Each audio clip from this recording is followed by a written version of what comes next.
when Marcus Whitmore screamed at me in the lobby of Azure Bay Resort in front of 87 guests, demanding a free $8,000 per night presidential suite because he claimed he personally knew the owner. He had absolutely no idea who he was actually talking to. He thought I was just another hotel manager trying to deal with difficult guests.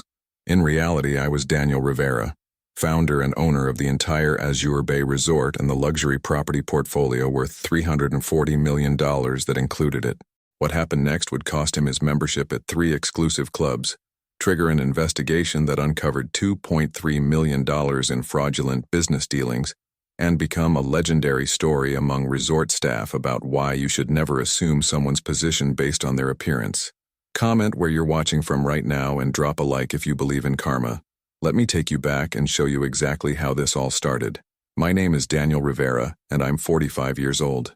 I built Azure Bay Resort from the ground up starting 13 years ago, when I purchased a struggling 60-room beachfront property in the Caribbean and transformed it into one of the most exclusive luxury destinations in the region. We now had 240 suites, employed 380 staff members, and generated approximately $47 million in annual revenue. But here's something most people didn't know about me. Despite being the owner, I spent at least 2 weeks every quarter working directly on property, not in my office, but on the floor. I'd work the front desk, assist with concierge services, help in the restaurant, even handle luggage when needed. It wasn't about checking up on my staff or some undercover boss situation. It was about never forgetting where I came from. I'd started in hospitality 23 years ago as a front desk clerk, making $12 an hour at a budget hotel chain. I'd worked every position imaginable: bellhop, housekeeper, night auditor, restaurant server, assistant manager. I knew what it felt like to stand on your feet for 12 hours, to deal with entitled guests who treated you like you were invisible, to smile through exhaustion because your rent depended on it. When I finally had the opportunity to purchase my first property, I made a promise to myself. I would build something where people were treated with dignity, both guests and staff. That particular Thursday in November started like any other day during my quarterly floor rotation. I was stationed at the front desk wearing our standard manager uniform, a crisp white linen shirt with a small embroidered Azure Bay logo, navy blue trousers, and a name tag that simply read, Daniel Guest Services. Most guests who checked in that morning had no idea they were being helped by the owner. They saw a middle-aged guy with graying temples and a friendly smile, who efficiently handled their check-ins and answered questions about restaurant reservations and spa treatments. Around 2:47 p.m., I was helping Mrs. Chen, a lovely grandmother from Singapore who was staying with us for her 70th birthday celebration with her family. She was asking about arranging a private beach dinner for 12 people, and I was walking her through the various menu options our executive chef had created when I noticed a commotion near the entrance. A man in his early 40s strode through the doors like he owned the place. He had perfectly styled blonde hair with enough gel that it practically reflected the afternoon sunlight streaming through our floor-to-ceiling windows. He wore an expensive-looking navy blue blazer over a white dress shirt unbuttoned just enough to show off what had to be at least 3 heavy gold chains around his neck. On his wrist was one of the largest gold watches I'd ever seen, the kind that screamed for attention from across a room. Designer sunglasses sat perched on top of his head despite being indoors, and he was dragging an enormous Louis Vuitton suitcase behind him while barking into his phone. No, that's not acceptable," he was saying loudly enough that several guests in the lobby turned to look. "I don't care what the quarterly projections say. I want those numbers revised by Monday morning or we're looking at serious restructuring. Do you understand me? Serious restructuring." He ended the call with an aggressive jab at his phone screen and made his way toward the front desk, completely ignoring the fact that I was still mid-conversation with Mrs. Chen. "Excuse me," I said politely, holding up one finger. "I'll be with you in just one moment, sir. I'm just finishing up with this guest." The man didn't even acknowledge that I'd spoken. He walked right up to the desk, positioned himself directly next to Mrs. Chen, who had to take a small step back, and slapped his phone down on the marble counter. "I need my suite now," he announced. "Presidential suite. I'm checking in." I maintained my smile, though I could feel Mrs. Chen's discomfort beside me. "Sir, I appreciate your eagerness to get settled in, but as I mentioned, I'm currently assisting this guest. I'll be happy to help you the moment we're finished, which should only be another minute or two." He looked at me for the first time, and I could see the assessment happening in his eyes. He was sizing me up, categorizing me, deciding how much respect I deserved based on what he saw. a hotel employee in a standard uniform. His lip curled slightly. "Look, buddy," he said, his tone dripping with condescension. "I don't think you understand who you're talking to. I'm Marcus Whitmore. I have a reservation for your best suite, and I've been traveling for 8 hours. I'm not interested in waiting while you process whatever basic room this lady is checking into." He gestured dismissively toward Mrs. Chen without even glancing at her. Mrs. Chen's face flushed, and I saw her start to gather her documents as if to step aside. That's when something inside me shifted. I'd dealt with difficult guests before, plenty of them, but there was something about the casual cruelty and how he'd just dismissed a kind elderly woman, the way he hadn't even afforded her the basic respect of acknowledging her as a person. That crossed a line. "Mr. Whitmore," I said, my voice remaining calm, but firm. "I understand you've had a long journey. However, at Azure Bay Resort, we serve our guests in the order they arrive and with equal respect. Mrs. Chen was here first, and I will finish helping her arrange her family's special birthday celebration. I'm certain you can wait 2 more minutes." I turned back to Mrs. Chen with a warm smile. "Now, you were asking about the grilled lobster option for the beach dinner?" Mrs. Chen looked uncertain, clearly not wanting to cause a scene, but I gave her an encouraging nod. She continued explaining what she had in mind while I could practically feel Marcus Whitmore's anger radiating from beside us. "This is absolutely unacceptable," he said, his voice rising. Several other guests in the lobby were now openly watching the scene unfold. "Do you have any idea how much money I spend at luxury resorts? I stay at properties that make this place look like a budget motel. The fact that you're prioritizing some random birthday party over a guest who actually matters is honestly insulting."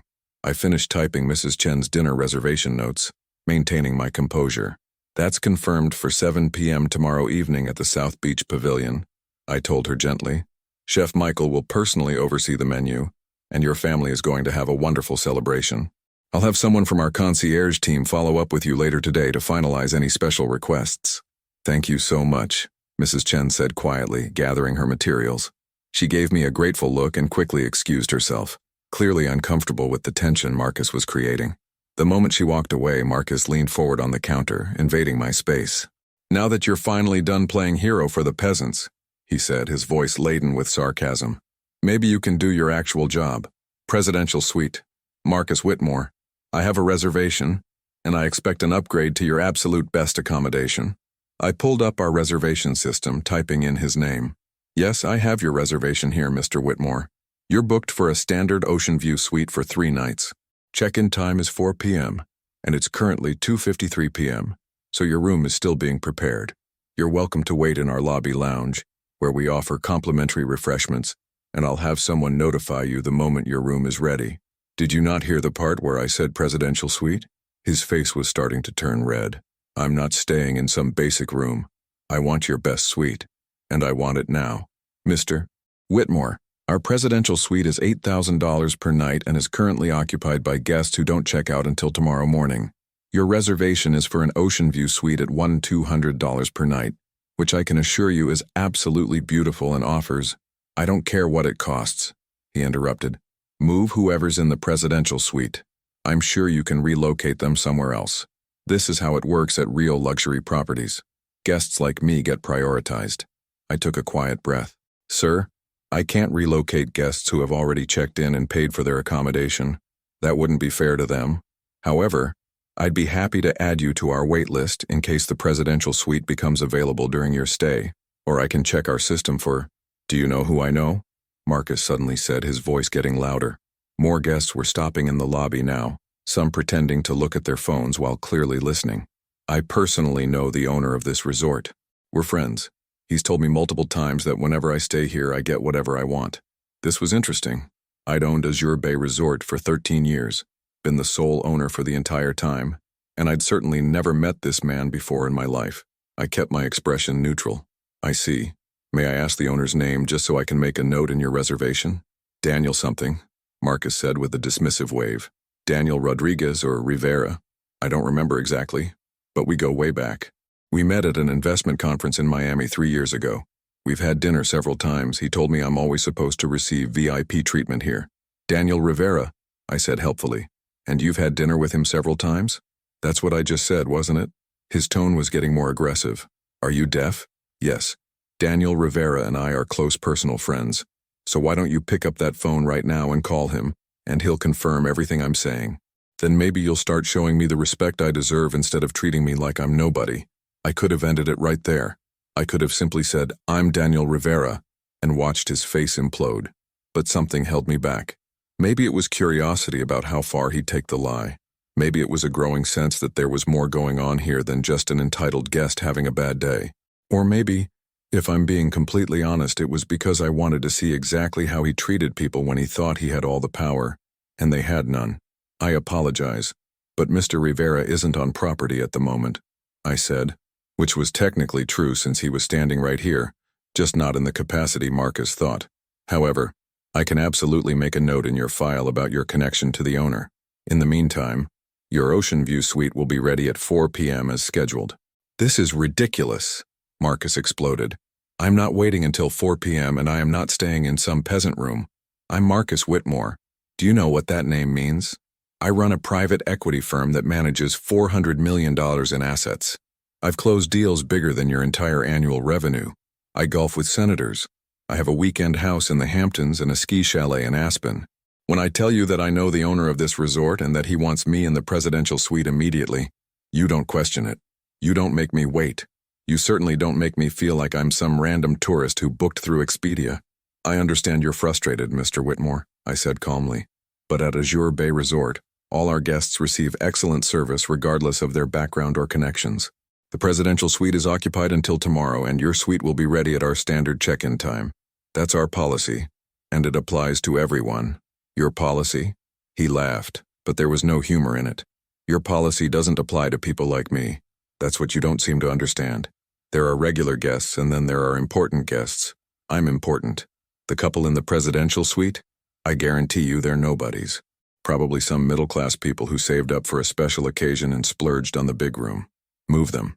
Give them a free night in a basic room to compensate. They'll be thrilled. They'll think they won the lottery, and give me the suite I'm entitled to. Several guests in the lobby were now openly staring, and I could see my colleague Jennifer at the concierge desk looking concerned. She started to stand, probably to intervene, but I gave her a subtle shake of my head. I wanted to see where this was going. The guests in the presidential suite are celebrating their 40th wedding anniversary, I said quietly. They booked it 6 months ago specifically for this occasion. I won't be moving them. Marcus's jaw clenched. Fine.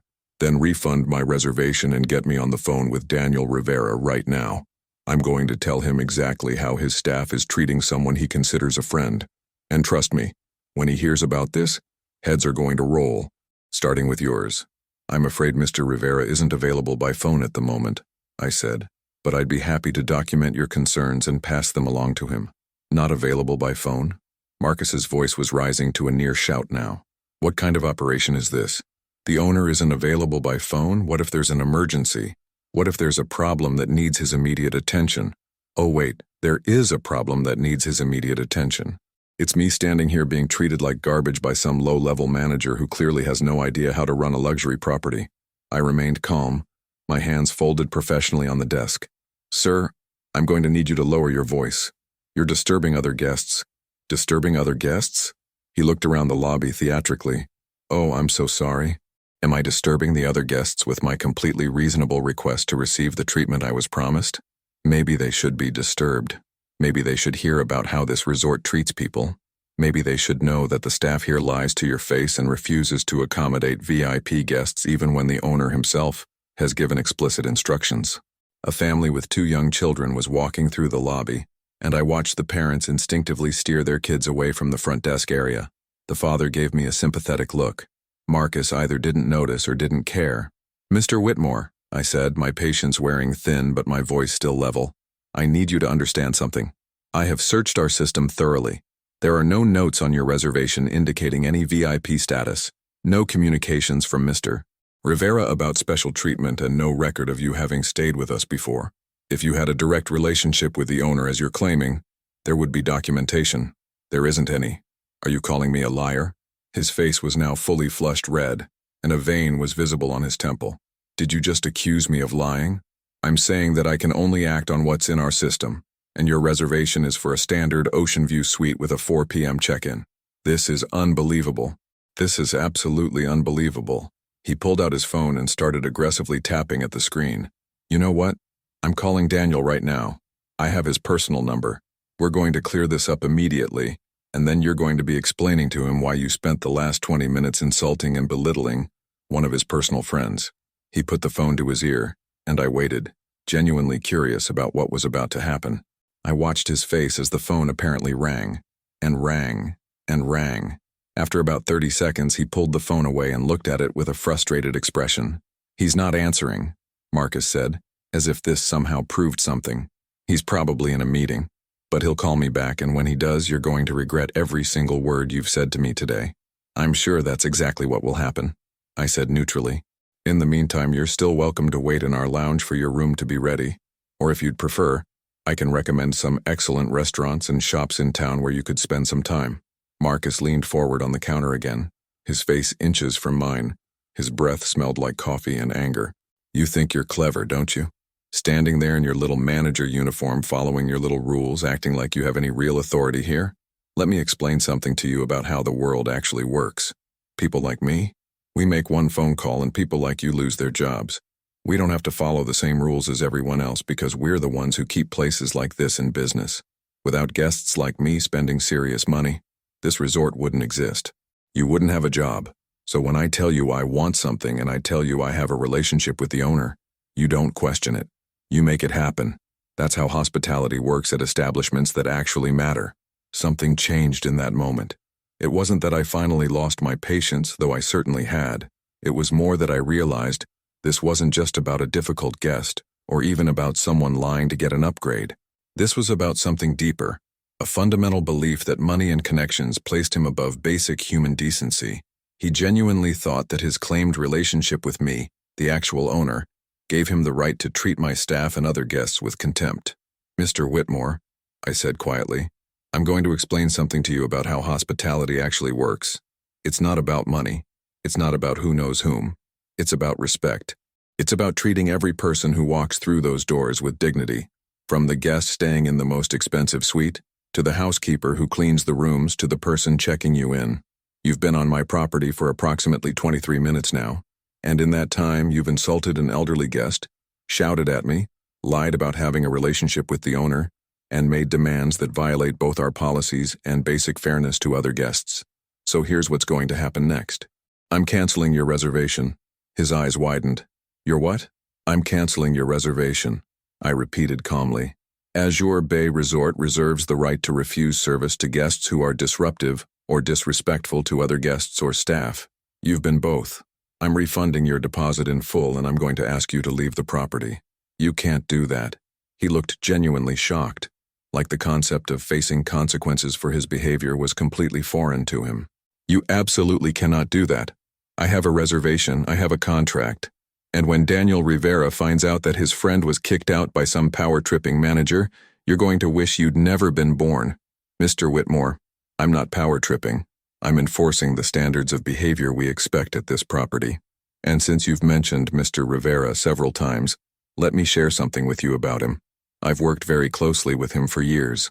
This was technically true if working closely with yourself counted. I can tell you with absolute certainty that he would completely support this decision. In fact, he would be appalled by how you've behaved today. You don't know anything about him or what he'd support. Marcus spat. You're a middle manager who probably makes $45,000 a year playing dress-up in a uniform and pretending you have authority. When I speak to Daniel, which I will, you're finished. Not just at this property. I'll make sure you never work in hospitality again anywhere. I looked at him for a long moment. I could end this right now. I could reveal who I was and watch him crumble. But I found myself thinking about something my father had told me years ago when I was just starting in this industry. The measure of a person isn't how they treat those who can help them. It's how they treat those who can't. Right now, Marcus thought I couldn't help him. He thought I was powerless. And his behavior in the face of that perceived powerlessness was showing me exactly who he was. I'm going to ask you one final time to leave peacefully, I said. If you refuse, I'll need to contact security. Security? He laughed, that same humorless sound. You're going to have security remove someone who personally knows the owner? This is going to be legendary. This is going to be the story of how Daniel Rivera's resort kicked out his friend because some overzealous manager had a power trip. I cannot wait to see how this plays out for you. I picked up the desk phone and dialed extension 847, which connected to Mark Thompson, our head of security. Mark was a former Navy MP who'd been with us for 8 years. He was professional, calm, and excellent at de-escalating situations, but he was also not someone you wanted to argue with. Mark, it's Daniel at the front desk. I have a guest who needs to be escorted from the property. Could you come to the lobby, please? On my way. Mark's voice came through the speaker. Marcus stared at me in disbelief. You're actually doing this. You're actually calling security. Do you understand what you've just done? This isn't over. This is just beginning. I'm going to call Daniel the second I leave here. And then I'm going to call my attorney, and then I'm going to post about this on every travel review site that exists. By the time I'm done, this resort's reputation is going to be destroyed. All because you couldn't set aside your ego long enough to give a VIP guest what he deserved. Mark arrived within 90 seconds, moving quickly but calmly through the lobby. He was a large man, about 6'3", with an imposing but professional presence. What's the situation? He asked me quietly. Mr. Whitmore was checking in, but after being disruptive to other guests and staff, I've canceled his reservation. He's refusing to leave the property. Mark turned to Marcus with a polite but firm expression. Sir, I'm going to need you to gather your belongings and leave. If you need assistance with transportation to another property, I'd be happy to call you a taxi. I'm not going anywhere, Marcus said, though I noticed his confidence wavering slightly in the face of Mark's presence. This is a wrongful termination of a valid reservation. I'm going to stand right here until I speak to the real manager, not this pretender, or until Daniel Rivera himself shows up. Sir, the gentleman you've been speaking with is the guest services manager on duty, and his decision to cancel your reservation is final. You need to leave now or I'll need to contact local authorities. The mention of police seemed to penetrate Marcus's bravado. He looked around the lobby, perhaps finally noticing the dozen or so guests who were watching the scene with varying expressions of shock, sympathy, and what looked like satisfaction that someone was finally standing up to the bully. Fine, Marcus finally said, grabbing his suitcase handle so roughly that the bag toppled over. Fine, I'll leave your pathetic resort. But this isn't over. Not even close. He jabbed his finger in my direction. You just made the biggest mistake of your career. When Daniel Rivera finds out how you treated me, you're done. And this resort? He looked around dismissively. This resort is going to take a reputation hit it won't recover from, I guarantee it. Mark quietly escorted Marcus toward the entrance, staying close enough to make it clear the situation wasn't negotiable. I watched as Marcus made a show of pulling out his phone again, presumably to try calling me again, though of course I wasn't going to answer. They disappeared through the doors, and I could see through the glass as Mark ensured Marcus got into a taxi. The lobby was silent for a moment before an older gentleman who'd been sitting in the lounge area reading a newspaper started a slow clap. Several other guests joined in, and suddenly there was spontaneous applause. A woman approached the desk with a warm smile.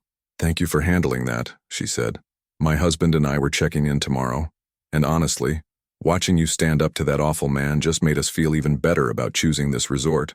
That's the kind of integrity we want to support. I appreciate that very much, I told her sincerely. I'm sorry you all had to witness that scene. Don't apologize, the older gentleman who'd started the applause said, walking over. That's how entitled people should be treated, with standards and dignity. You did your job beautifully. Jennifer came over from the concierge desk once the crowd had dispersed. Daniel, are you okay? That was intense. I'm fine, I assured her, though I have a feeling it's not quite over yet. I was right. At 3:47 p.m., exactly 54 minutes after Marcus Whitmore had been escorted from the property, our main reservation line received a call. The receptionist, Lisa, transferred it to me with a concerned expression. It's someone claiming to be Mr. Whitmore's attorney, she said quietly. He's asking to speak to whoever canceled the reservation. I took the call in the back office. This is Daniel Rivera. How can I help you? Mr. Rivera, this is James Patterson with Patterson & Associates. I'm calling on behalf of my client, Marcus Whitmore, regarding the wrongful cancellation of his reservation at Azure Bay Resort this afternoon. The voice was smooth and professional, clearly someone used to intimidating people with legal threats. My client has informed me that he was subjected to harassment, discrimination, and ultimately forcibly removed from the property, despite having a valid, paid reservation. We're prepared to file suit for breach of contract, defamation, and emotional distress unless this situation is resolved immediately. I see, I said calmly. And what resolution is Mr. Whitmore seeking? Full reinstatement of his reservation with an upgrade to the presidential suite at no additional charge, a formal written apology from the staff member who ejected him, and compensation of $25,000 for the emotional distress this incident has caused. I had to suppress a laugh. $25,000 for emotional distress because someone enforced basic behavioral standards? Mr. Rivera, I don't think you understand the seriousness of this situation. My client is a highly respected businessman who was publicly humiliated and physically removed from your property. We have witnesses who saw the entire incident. If you refuse to settle this reasonably, we'll have no choice but to pursue litigation, and I can assure you that will be far more expensive for your resort than the settlement we're proposing. Mr. Patterson, I appreciate you taking the time to call. However, I need to correct something. I'm not a staff member who ejected Mr. Whitmore. I'm the owner of Azure Bay Resort, the entire property. I'm the person your client claimed to know personally and have had dinner with multiple times. There was a long pause on the other end of the line. I'm sorry, could you repeat that? I'm Daniel Rivera. I own this resort. I was working at the front desk when Mr. Whitmore checked in. Every interaction he had was with me directly, and I can tell you with absolute certainty that not only have we never met, had dinner, or spoken before today, but his behavior toward my staff and guests was completely unacceptable. The cancellation stands, and there will be no settlement, apology, or compensation. Mr. Whitmore specifically stated that you were close personal friends, the attorney said, his smooth confidence now replaced with confusion. Mr. Whitmore lied. Repeatedly. He also claimed we met at an investment conference in Miami 3 years ago and that I'd given him explicit instructions to receive VIP treatment whenever he stayed here. None of that is true. In fact, this was his first time booking with us. Would you like me to send you the audio recording from our lobby security cameras? We record everything for situations exactly like this. Another pause. That won't be necessary. I apologize for this call, Mr. Rivera. It appears my client may have misrepresented certain facts to me. It appears so, I agreed. I'm going to give you some free advice, Mr. Patterson. Your client has a significant problem with honesty and an even bigger problem with how he treats people he perceives as beneath him. If you continue to represent him in matters like this, you're going to damage your own reputation. Have a good day. I hung up and sat back in my chair, expecting that to be the end of it. I was wrong again. At 6:23 p.m., I was in my office reviewing the next day's VIP arrival roster when my personal cell phone rang. It was Robert Chen, one of my closest friends and the managing partner at one of the Caribbean's most prestigious law firms. We'd known each other since college, and his firm had handled all the legal work when I'd purchased and expanded Azure Bay Resort. Daniel, please tell me you didn't just ban Marcus Whitmore from your property, Robert said without preamble. I sat up straighter. How do you know about that? Because about 10 minutes ago I got a call from Jeffrey Morrison at Morrison Capital Group. You know Jeffrey, right? He sits on the board of the Regional Tourism Council with you. I know Jeffrey. What does this have to do with Marcus Whitmore? Jeffrey's firm is one of the primary investors in Marcus's private equity company. Apparently, Marcus called him this evening, absolutely losing his mind about how he was mistreated at Azure Bay, claimed you were personal friends who'd had some kind of falling out, and said he's going to destroy your resort's reputation. Jeffrey wanted to know what actually happened before Marcus does something stupid that damages his company's credibility. I explained the entire situation to Robert, not leaving out any details. When I finished, there was a long silence on the other end. So he flat out lied about knowing you, Robert finally said. Not just lied, insisted on it, demanded I call me to verify his story, then got belligerent when I, standing right in front of him, told him that I worked closely with the owner, and knew he was lying. Robert made a sound somewhere between a laugh and a groan. Daniel, this is either going to be the funniest thing that's happened this year, or it's going to turn into a serious problem. What do you mean? Jeffrey did some checking after Marcus's call. Apparently this isn't the first time Marcus has pulled something like this. There have been at least 3 other incidents at luxury properties in the past 2 years where he's claimed to know owners or executives he's never met, trying to leverage fake connections for upgrades or special treatment. The properties usually just comp him something to avoid the hassle, and he moves on. So he's a professional scammer, I said. More like a professional liar with enough real money to usually get away with it. But here's where it gets interesting. Jeffrey started asking around after Marcus's call today, and apparently there are some questions about where Marcus's money actually comes from. His fund is supposed to manage $400 million in assets, which is what he tells everyone. But Jeffrey's team did some checking, and they think the real number might be closer to $40 million, possibly less. He inflated his fund size by a factor of 10? That's what it's looking like. And if that's true, if he's been misrepresenting his assets under management to investors and partners, that's securities fraud. Real securities fraud that could get him investigated by the SEC. I leaned back in my chair, processing this. Robert, I just wanted to run a resort and treat my guests well. I didn't sign up for uncovering financial crimes. I know, but here's the thing. Jeffrey wants to talk to you. He thinks you might have witnessed something important today, something that could be part of a pattern of deceptive behavior that his firm needs to address. Are you willing to meet with him? Of course. When? How about tomorrow morning? He's on the island anyway for a conference. He could stop by Azure Bay around 10 a.m. if that works. I'll be there. After I hung up with Robert, I sat in my office for a long time thinking about the day's events. It would have been so easy to just give Marcus the upgrade, comp him the presidential suite, smile, and avoid the whole confrontation. 99 managers out of 100 would have made that choice. It wasn't worth the hassle to refuse. But that's exactly why people like Marcus kept getting away with their behavior. Because it was easier to give them what they wanted than to stand up for what was right. Because most people in my position couldn't risk their jobs to enforce basic standards of decency. And because men like Marcus had learned that if you act entitled enough, aggressive enough, and drop enough names, you can usually bully your way into getting whatever you want. The irony wasn't lost on me. Marcus had spent the entire confrontation threatening that when the owner found out, heads would roll. He'd been absolutely certain that I was some powerless middle manager who'd overstepped his authority and was about to face consequences. He never considered the possibility that I might actually be empowered to make that decision, or that the owner might be standing right in front of him seeing exactly who he was. The next morning, Jeffrey Morrison arrived at Azure Bay at exactly 10 a.m. He was a tall man in his late 50s with silver hair, and the kind of presence that came from decades of high-stakes business dealings. I met him in our executive boardroom, a space I'd designed with floor-to-ceiling windows overlooking the ocean. "Daniel," Jeffrey said, shaking my hand firmly, "thank you for making time on short notice."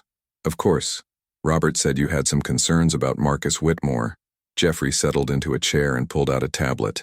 "I'm going to be direct with you because I respect your time and I think you'll appreciate candor.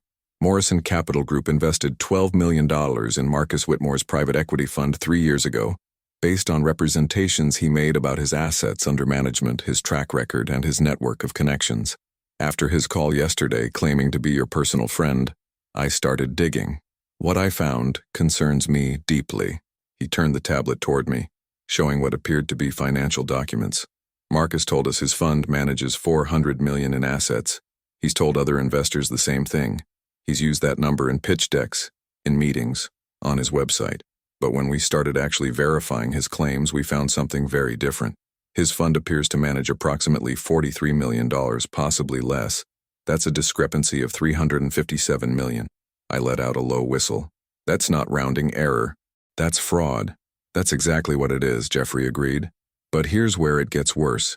He's also claimed personal relationships with at least 15 high-profile business figures to secure meetings and investments. You're one of them. We've now confirmed that at least 8 of those claimed relationships were completely fabricated. He's never met these people, never had dinner with them, never had any communication with them whatsoever. So his entire business model is built on lies. Yes, and those lies have convinced people to trust him with their money. My firm alone has $12 million at risk.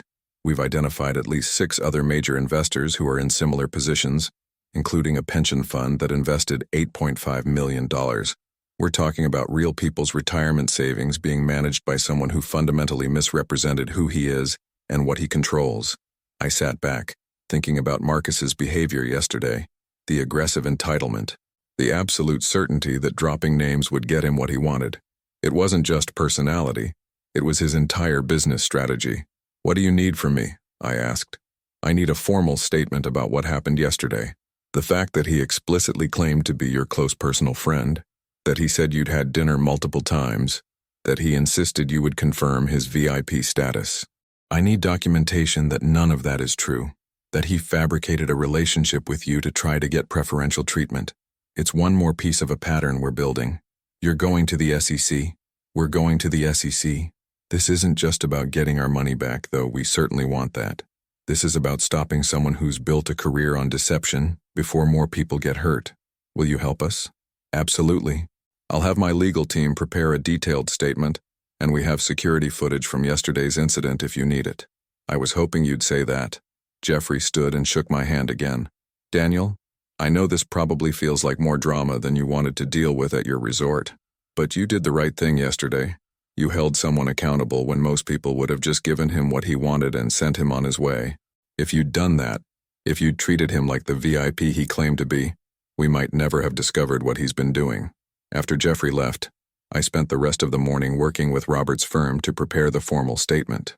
It was surprisingly detailed.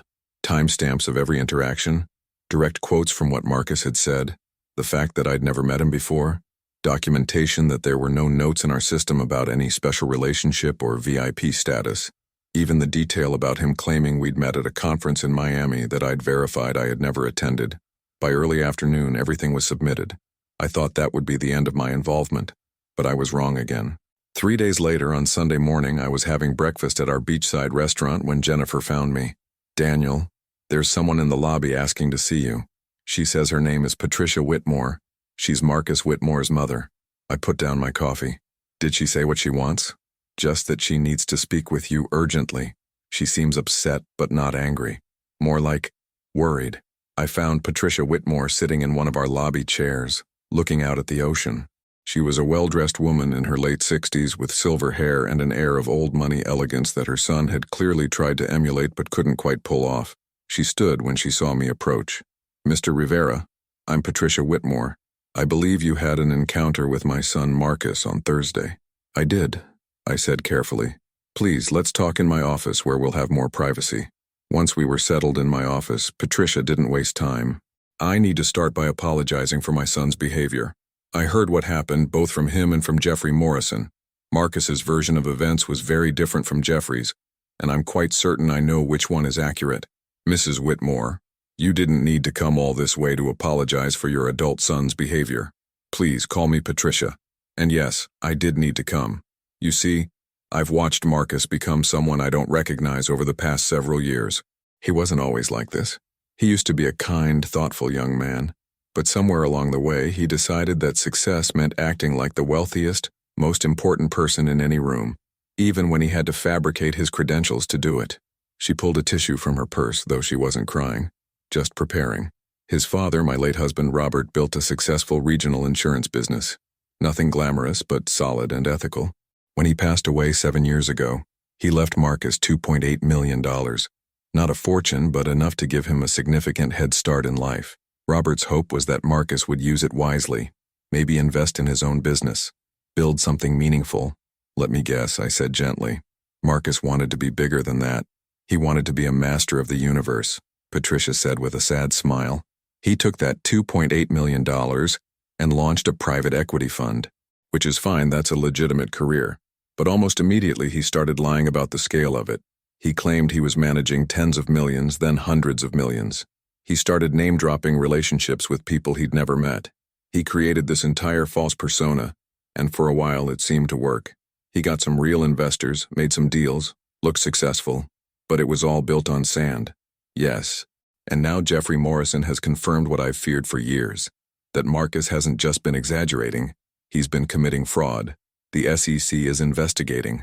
His investors are likely going to sue. His business is going to collapse, and he may face criminal charges. My son's life is about to implode because he couldn't be satisfied with what he actually was. I didn't know what to say to that. Patricia seemed to sense my discomfort. I'm not here to ask for mercy or to plead his case, she continued. What Marcus did was wrong, both to you personally and to his investors. He needs to face the consequences. I'm here because I wanted you to understand something. When you stood up to him on Thursday, when you refused to be bullied or intimidated by his lies, you did something important. You were probably the first person in years who held him accountable, instead of just giving him what he wanted to avoid conflict. Mrs. Whitmore, Patricia, I appreciate you saying that, but I was just enforcing basic standards of behavior. Any manager would have done the same thing. No, they wouldn't have, she said firmly. That's the problem. For years, people have been letting Marcus get away with his behavior because it was easier than confronting him. Hotel managers comp him upgrades. Restaurant owners seat him at the best tables. Business associates overlook his exaggerations because they want access to his supposedly massive fund. Everyone enables him because holding him accountable would be uncomfortable. You were willing to be uncomfortable. You were willing to tell him no. And because you did, Jeffrey Morrison started investigating, and now maybe Marcus will finally have to face the truth about who he's become. We talked for another 20 minutes. Patricia shared stories about the Marcus she'd raised, the boy who'd volunteered at soup kitchens and tutored underprivileged kids. She talked about watching him transform after Robert's death, how he seemed to need to prove something to a father who was no longer there to see it. By the time she left, I felt something I hadn't expected. Sympathy. Not for what Marcus had done. That was inexcusable. But for the waste of it. For the person he might have been if he'd just been content to build something real instead of trying to fake something spectacular. The SEC investigation moved quickly. By the end of the month, news had broken in the financial press. Caribbean private equity manager under investigation for securities fraud. The articles detailed how Marcus Whitmore had systematically misrepresented his assets under management, fabricated business relationships, and made material false statements to investors. Morrison Capital Group and 3 other major investors had filed suit. The pension fund was cooperating with federal investigators. Marcus Whitmore Capital Management collapsed within 6 weeks. The fund was placed into receivership, and a court-appointed trustee began the process of unwinding the investments and recovering what money could be returned to investors. Early estimates suggested investors would recover approximately 60 cents on the dollar, meaning millions in losses. Marcus himself went silent. His social media accounts disappeared. His website went offline. The house in the Hamptons and the ski chalet in Aspen, both heavily mortgaged, went on the market. I thought about calling Patricia to check on her, but Robert advised against it. "She's dealing with her own grief about this," he said. "The best thing you can do is leave her space to process it." So I focused on what I could control, running my resort with integrity and treating people with respect. Mrs. Chen's 70th birthday beach dinner was absolutely perfect, by the way. The family sent me a beautiful handwritten note afterward, along with photos of the celebration. I had it framed and put it on my office wall as a reminder of why I do what I do. 3 months after the incident with Marcus, on a Thursday afternoon that felt full circle familiar, I was working the front desk again during my quarterly rotation. A young couple was checking in for their honeymoon, and I was explaining our spa packages when someone approached the desk and patiently waited their turn. When I finished with the newlyweds, I looked up to see Patricia Whitmore standing there. She looked older than she had 3 months ago, the strain of everything clearly taking its toll. But there was something else in her expression. Determination. "Patricia," I said, surprised. "Please come back to my office." "Actually," she said, "I'm checking in. I've booked a room for 3 nights, but I was hoping I could talk to you for a few minutes first if you have time." We went to my office, and she settled into the same chair she'd sat in months ago. "Marcus is going to plead guilty," she said without preamble. "His attorneys worked out a deal with the prosecutors. He'll plead guilty to securities fraud and wire fraud. The sentence will likely be 36 to 48 months in federal prison, plus restitution to the victims and a permanent bar from the securities industry." "I'm sorry," I said, and I meant it. "So am I. But it's the right outcome. He did what they're accusing him of, and he needs to face the consequences. That's actually why I'm here. I wanted to talk to you about something I'm doing." She pulled out a folder and handed it to me. Inside were documents establishing the Patricia Whitmore Foundation for Ethical Business Practices. According to the papers, Patricia had committed $5 million of her own money to create an organization that would provide ethics training, mentorship, and support for young entrepreneurs. My husband built his business on honest relationships and treating people fairly, Patricia explained. Somehow I failed to pass those values on to our son. I can't undo Marcus's crimes, and I can't give those investors back the money they lost. But I can try to make sure other young people don't make the same mistakes. I can teach them that there's no shortcut to real success, that your word is your bond, and that how you treat people matters more than how impressive you look. "Patricia, this is remarkable. It's necessary," she corrected gently. "And I was hoping I could ask you something. The foundation is going to offer an annual $50,000 scholarship for hospitality management students who demonstrate exceptional character and integrity. I'd like to name it the Daniel Rivera Scholarship, if you'd allow it, as a reminder that doing the right thing, even when it's difficult, even when it costs you something in the moment, is always the correct choice. I was genuinely moved. I'd be honored, but I didn't do anything special. I just refused to accept unacceptable behavior. Exactly, she said. And in a world where most people look the other way, that's revolutionary. Will you serve on the scholarship selection committee? Help us identify young people who have that same integrity? Absolutely. We spent the next hour discussing her vision for the foundation. Patricia had thought through every detail. The ethics training would be free for any young entrepreneur who wanted it. The mentorship program would pair experienced ethical business leaders with people just starting out. The scholarship would specifically seek students who'd stood up for what was right, even when it cost them something. I keep thinking about something you said in your statement to the SEC investigators, Patricia told me as we finished. You wrote that hospitality isn't about money or status. It's about recognizing the fundamental dignity of every person who walks through your door. That's what I want this foundation to teach. That's the lesson Marcus never learned. Patricia did stay for 3 nights, though she spent most of her time working on foundation business from her room and taking long walks on the beach. On her last morning, I saw her having breakfast at the beachside restaurant, and she invited me to join her. I've been thinking about what you asked me when we first met, she said, about why people enabled Marcus for so long. I think I understand it now. It's not that people don't know the difference between right and wrong. It's that doing the right thing often requires us to be uncomfortable, to have difficult conversations, to risk conflict. It's so much easier to just go along, to comp the upgrade, to let the inappropriate comment slide, to avoid the confrontation. That's true in every industry, every walk of life, I agreed. We're all trained from childhood to avoid conflict, to be polite, to not make waves, which is exactly why people like Marcus get away with their behavior for so long. They count on everyone else being more uncomfortable with confrontation than they are with bad behavior. You broke that pattern. You were willing to be uncomfortable. And yes, it led to the exposure of fraud and the destruction of Marcus's company. But how many more people would he have hurt if you'd just given him the suite and sent him on his way? That question stayed with me long after Patricia checked out. How many people had Marcus scammed because others had chosen comfort over confrontation? How many would-be victims had been saved because one front desk encounter had spiraled into an SEC investigation? 6 months after the incident, I was invited to speak at a Caribbean Hotel and Resort Association conference about employee empowerment and ethical leadership. The invitation mentioned that they'd heard about how I'd handled a difficult situation and thought other properties could benefit from my perspective. I almost declined. I didn't particularly want to relive the Marcus Whitmore saga in front of hundreds of hospitality professionals. But then I thought about Patricia's foundation, about the scholarship bearing my name, about the message it would send if I declined to share the experience because it was uncomfortable. So I accepted. And on a Tuesday morning in May, I stood on a stage in front of 400 hotel managers, resort owners, and hospitality executives, and told them the whole story. I didn't name Marcus, referring to him only as the guest in question, but I told them everything else. The demands, the fake relationship, the escalating aggression, the decision to cancel his reservation, and the fraud that the confrontation eventually uncovered. When I finished, the room was silent for a long moment. Then a hand went up in the 3rd row. It was a young woman, maybe 28 years old, who identified herself as an assistant manager at a boutique property in Barbados. Mr. Rivera, she said, I appreciate your story, and I admire what you did. But I need to be honest.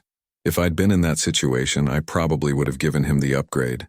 Because if I'd canceled his reservation and he'd complained to my general manager, there's a good chance I would have been fired. You could stand up to him because you own your property. Most of us don't have that luxury. How do we balance doing what's right with protecting our livelihoods? It was the most honest question I'd been asked all day, and it deserved an honest answer. You're absolutely right, I said. I had the security of ownership. I couldn't be fired for my decision. But here's what I want you to consider. What kind of culture are we creating in hospitality? When we train our frontline staff that keeping difficult guests happy is more important than protecting other guests and employees from abuse. When I worked my way up in this industry, I was fired from 2 different jobs for refusing to tolerate guests who sexually harassed female staff members or who were verbally abusive to my colleagues. Both times my managers told me I should have just handled it quietly, that I'd caused unnecessary problems, that the guests' comfort was more important than the staff's dignity. I paused, looking around the room. Those firings were the best things that ever happened to my career. because they taught me that I never wanted to run a property where my people had to choose between their integrity and their paycheck. At Azure Bay Resort, I train every single manager, including myself when I'm working the floor, to prioritize the safety and dignity of guests and staff over revenue. Yes, that means we occasionally lose business. Yes, that means we sometimes deal with angry complaints. But it also means we have the lowest staff turnover rate in the Caribbean at 11%, when the industry average is 38%. It means we have guests who return year after year because they know we maintain standards. It means we've built something sustainable. Another hand went up, this time from an older gentleman in the back. But how do you make those judgment calls in the moment? How do you know when a guest has crossed the line from just being demanding to being genuinely abusive? That's the hard part, I admitted. And I don't claim to have a perfect formula, but I'll share the framework I use. First, I ask myself, is this person's behavior making others feel unsafe or disrespected? If guests or staff are visibly uncomfortable, that's a red flag. Second, would I accept this behavior in any other context? If someone wouldn't be allowed to talk to people this way at a grocery store or a bank, they shouldn't be allowed to do it at a resort just because they're paying premium rates. Third, is the person responsive to reasonable boundaries? When I first asked Marcus to wait while I finished with another guest, he not only refused, he escalated. That told me everything I needed to know about how the rest of the interaction would go. The questions continued for another 45 minutes.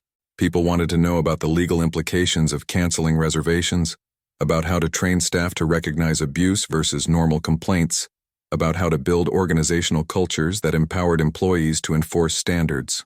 By the end, I realized something important. The Marcus Whitmore incident wasn't just about one entitled guest. It was about a systemic problem in the hospitality industry, where we'd collectively decided that money trumped dignity. After the conference, 3 different resort owners approached me about consulting with their properties on employee empowerment policies.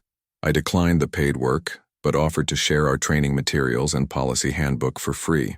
Within 2 months, 23 Caribbean properties had adopted some version of Azure Bay's Dignity First protocols, which gave frontline staff explicit authority to enforce behavioral standards without fear of retaliation. 1 year after the incident, Patricia's foundation was thriving. They'd trained 127 young entrepreneurs in ethical business practices, established mentorship relationships for 64 of them, and awarded the first Daniel Rivera scholarship to a remarkable young woman named Jennifer Martinez, who happened to be the daughter of a housekeeper and had worked her way through hospitality school while maintaining a 4.0 GPA. At the scholarship ceremony, Jennifer gave a speech about growing up watching her mother be disrespected by entitled guests and vowing to create a better culture in the industry. I sat in the audience next to Patricia, both of us wiping away tears. Robert would have loved this, Patricia whispered to me. He always believed that business should make the world better, not just make money. I wish he could see what came out of Marcus's mistakes. Marcus himself was 6 months into his federal prison sentence. According to Patricia, he was working in the prison library, helping other inmates prepare for their GED exams. She visited him monthly, and she said he was slowly coming to terms with what he'd done and who he'd become. He asked me to tell you something, Patricia said during that scholarship ceremony. He wanted you to know that he's sorry, not just for the fraud and the lies, but specifically for how he treated you and your staff that day. He said in therapy he's been working on understanding why he felt entitled to treat people the way he did, and he wanted you to know that you were right to stand up to him. He said he wishes someone had done it sooner. I didn't know what to do with that apology. Part of me appreciated it. Part of me thought it was too little, too late. But mostly, I just felt sad about the waste of it all. Marcus could have built a solid, respectable business with his father's $2.8 million. He could have helped people, created jobs, made a real difference. Instead, he'd thrown it all away, chasing an image of success that was never real. But something good had come from it. The investigation had recovered $8.7 million for investors, more than initial estimates. Patricia's foundation was teaching young people a better way. 23 Caribbean properties had adopted policies that protected their employees, and one front desk confrontation had become a case study in business schools about the importance of integrity and accountability. 2 weeks ago, on a Thursday afternoon that felt familiar in the way these things do, I was working the front desk during my quarterly rotation when a man in his early 30s approached with a nervous expression. "Mr. Rivera," he said, I'm sorry to bother you, but I'm Thomas Chen. I'm Mrs. Chen's grandson. She passed away 6 months ago, but before she did, she made me promise to come here and thank you personally for how you treated her during her 70th birthday visit. We talked for a few minutes.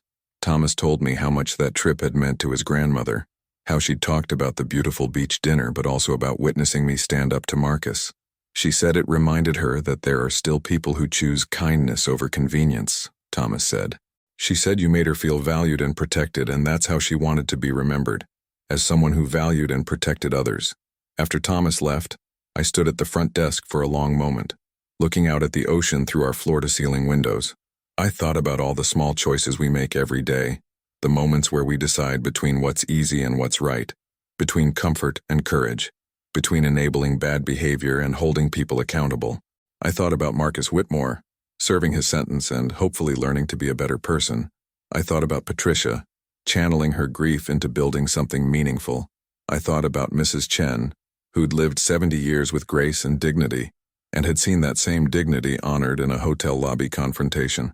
I thought about Jennifer Martinez, receiving a scholarship that existed because someone had finally said no to a man who'd spent years hearing yes. And I thought about the young assistant manager from Barbados who'd asked how to balance integrity with job security, and I hoped she'd found the courage to stand up for what was right. That evening, I attended a staff meeting where we recognized 3 employees who'd gone above and beyond for guests during the past month. One of them was a housekeeper named Maria, who'd noticed a guest seemed disoriented and potentially ill, had stayed with her until medical help arrived, and quite possibly saved her life by recognizing the signs of a stroke. This is what we mean by dignity first, I told the assembled staff. It's not just about standing up to people who behave badly, though that's part of it. It's about seeing every person who comes through these doors as someone who matters. Maria didn't see a room number or a tip opportunity. She saw a human being in distress and took action. That's the culture we're building here. That's why Azure Bay exists. Later that night, I sat on my balcony overlooking the ocean and wrote a post for the Azure Bay blog. I'd never publicly discussed the Marcus Whitmore incident in detail before, preferring to keep the specifics private.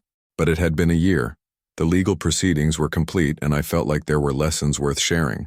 I titled it, "The $8,000 Suite That Changed Everything," and told the whole story, still without using Marcus's name, but being honest about what had happened and what I'd learned from it.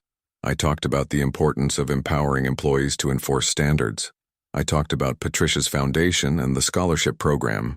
I talked about how one confrontation had rippled outward to create positive change in ways I never could have anticipated. The post went viral in hospitality circles. Within 48 hours, it had been shared by industry publications, reposted by hotel management schools, and featured in a Wall Street Journal article about ethical leadership in the service industry. My inbox filled with messages from hospitality professionals sharing their own stories of difficult guests and the challenges of maintaining standards in an industry that often prioritized revenue over respect. But my favorite message came from an unexpected source. It was from James Patterson, the attorney who'd called me a year ago threatening to sue on Marcus's behalf. "Mr. Rivera," he wrote, "I doubt you remember me, but I called you last year representing Marcus Whitmore in what I now know was a completely frivolous complaint. I wanted you to know that your handling of that situation and your subsequent willingness to be transparent about it has fundamentally changed how my firm approaches these cases. We've implemented new client intake procedures to verify claims before we make threats. We've declined to represent 3 potential clients in the past year because their complaints were similarly baseless. Your example taught me that lawyers have a responsibility to be gatekeepers, not just advocates. Thank you. If this story has touched your heart and reminded you that integrity matters more than comfort, please do me a favor. Share it with someone in your life who works in customer service or hospitality. Let them know that standing up for what's right, even when it's difficult, even when it might cost you something in the moment, is always the correct choice. And I'd love to hear from you. Have you ever had to choose between doing what was easy and doing what was right? What did you choose? And what did you learn from it? Thank you for taking the time to read this. And remember this: real power isn't the ability to demand respect. It's the ability to give respect freely to every person you encounter, regardless of who they are or what they can do for you. That's the kind of power that actually changes the world.